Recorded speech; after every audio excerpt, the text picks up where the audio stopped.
What is going on, everybody? It is DZ Sports Talk here, coming back at you with another video. I know it's been a while, but I just it was a little break. I'm trying to get the best content out I can out for you guys, and if it's not going to be quality, I just don't want to put it out for you. This is probably going to be a similar style to the other videos, but expect some point like more of a face cam video, a little bit better quality, better mic. But I'm just working with what I got right now, so just bear with me there. So today I'm talking about Michigan finally beating Ohio State 42-27. They beat them on Saturday. It's Thursday right now. Getting a little out getting this out a little late for you, but still got time to see the Iowa game on Saturday. So Michigan beats them 42-27. It was an absolutely dominant game, especially up front. You could call it dominant. I'm going to call it dominant because I think that's what it was. Haskins 5 TDs. The O line was absolutely destroying them. Like they didn't want to bother tackling Haskins the whole game. Aiden Hutchinson 3 sacks. Dave Ojabo had one. They were getting in there all day. The defense played great despite CJ Stroud almost having 400 yards, no picks. Ohio State just made some absolute incredible catches. The receivers, they have 3 first-round picks there, so it's not something to get too worried about. Iowa's not like that at all, but this Michigan team's different, man. I mean, they're playing with a lot more energy and heart. It's like what they thought they were. This is who they are. This is what it looks like. This is what finally fucking winning looks like against a big team. This is by far Harbaugh's biggest win. And for pretty much up until this year, I wanted Harbaugh gone. Like the last 2 years, I wanted Harbaugh gone. It's like, but now I'm starting to realize, man, there's really nothing better, and he seems to be having it like this. Seems like a new start to the Michigan football era. This is what year one should have been, winning against Ohio State. I feel like more recruits are going to start coming here. Aiden Hutchinson came back. There's a culture here. Michigan brand is back, baby. And I love the blue jerseys. I think that's a thing that they this energy was the same game against Washington back in early in the year. Washington's not a great team, but that was absolutely electrifying, and that's what they brought against Ohio State.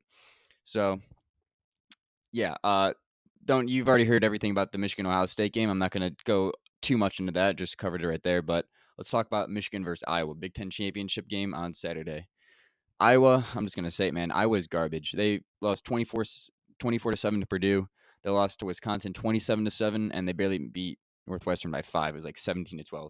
This quite possibly could be one of the worst 10-2 teams all time. I don't want to dive too much into that, but they're not that good. Like when you watch them every game, it's like it's not good.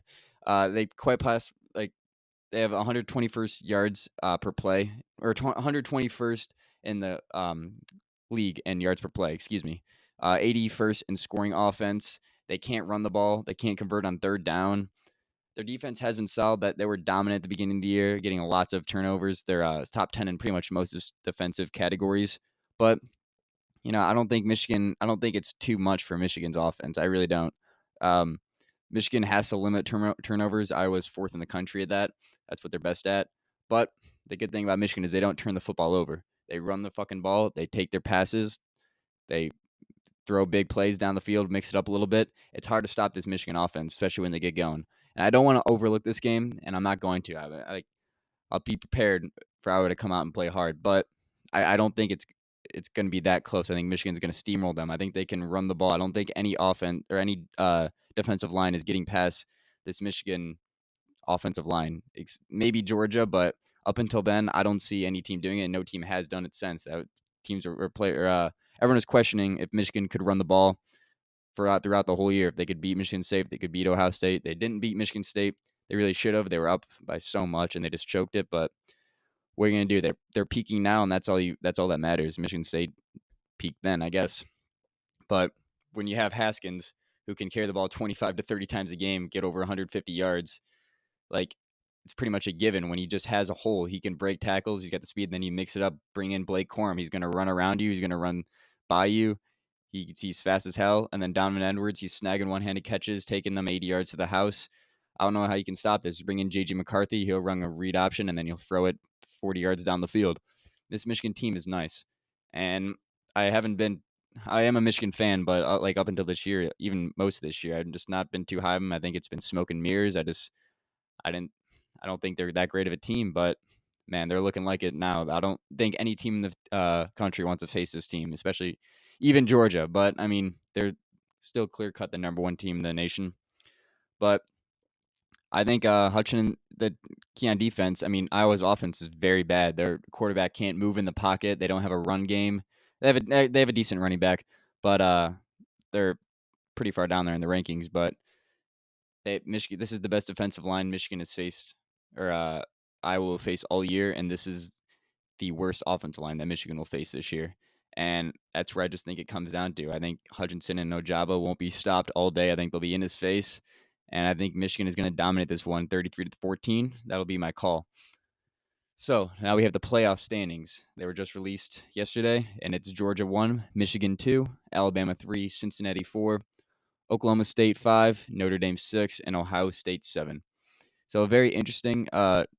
Especially Georgia and Alabama, not very interesting, but you got Michigan in there, you got Cincinnati in there, and there's a lot of things that could happen here. Notre Dame just lost their coach, Brian Kelly, and playoff the people they said that's going to hurt their rankings. So that's tough for them. I don't know why that hasn't been changed. Why coaches have to just decide in that 24-hour period if they're going to take the money or if they're going to stay. It screws the players. It kind of screws the coaches because they have to make that decision of taking double their pay or not taking their pay and moving on. It's tough. So I think Georgia's obviously a lock. They'll be in the playoffs. If they lose, they might bump down to 2 or 3. But if Alabama loses, depends how it is. If they get blown out, they're out. If it's a close one, I think they'll stay there. But it all depends. If Oklahoma State wins, they're in. But they're playing Baylor. Everyone is just assuming these guys are going to win. Cincinnati and Oklahoma State are going to win their championship. I don't know about that. They're not really proven teams. I know Cincinnati's undefeated. Oklahoma State just beat Oklahoma. But, man, these are teams you don't trust. This is not Ohio State, Clemson. These are not these teams this year. Even Michigan. I don't like – this is the first time they're in the Big Ten championship. I don't want to get too cocky, but, I mean, I'll think they win. But if Alabama loses, that bumps Cincinnati to 3. If Michigan, let's say Michigan wins, they'll be at 2, Cincinnati 3. And then if Oklahoma State loses, I guess Notre Dame would jump Alabama. But what if Oklahoma State loses and Notre Dame doesn't play? Ohio State is a 2-loss team, so they're not getting in. But, yeah, there's a lot of interesting things they do here. I don't really know how it's going to go, but I guess that's all I got for you today, guys. Just a quick little video talking about the Michigan game, what to come up next. And I'm just going to be banging out some videos about the Tigers, about the Red Wings, about the Pistons. We got all that stuff coming out. Just stay tuned for that. So that's all I got for you today, guys. This is DZ Sports Talk. Peace out.